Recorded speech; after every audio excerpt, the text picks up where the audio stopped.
កំណត់ហេតុប្រជុំ Fed បង្ហាញថាសមាជិកអចិន្ត្រៃយ៍កំពុងបែងចែកមតិអំពីគោលនយោបាយនិងផលប៉ះពាល់ AI លើសេដ្ឋកិច្ច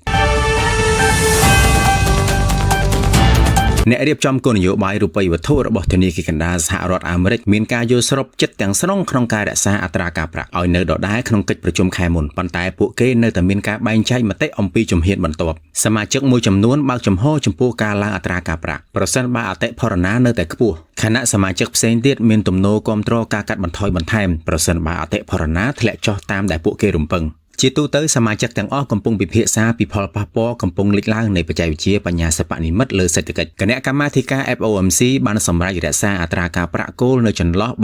3.50% ដល់ 3.75% ក្នុងកិច្ចប្រជុំថ្ងៃទី27-28 ខែមករាដោយមានការគាំទ្រជិតទាំងអស់នៃសមាជិកមានតែមន្ត្រីពីររូបប៉ុណ្ណោះដែលគាំទ្រការកាត់បន្ថយបន្ថែមក្នុងនោះមានអភិបាល Fed លោក Christopher Waller និងលោក Stephen Miran ដែលព្រួយបារម្ភថាទីផ្សារការងារអាចនឹងចុះខ្សោយ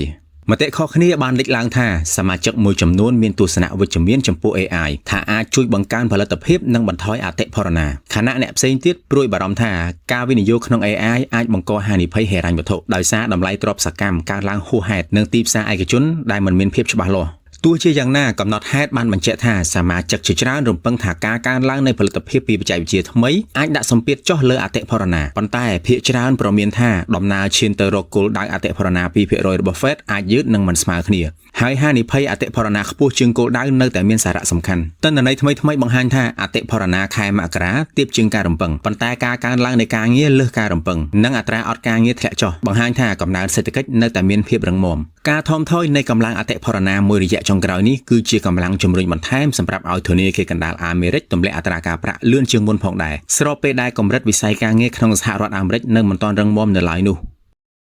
បើកអ្នកនីទិញលក់ហាងឆេងមាសឥឡូវនេះលោកអ្នកនឹងទទួលបានការបណ្ដុះបណ្ដាលនិងការប្រឹក្សាពីអ្នកជំនាញព្រមទាំងក្លាយជាសមាជិកនៅក្នុង Channel VIP ដែលគិតថ្លៃ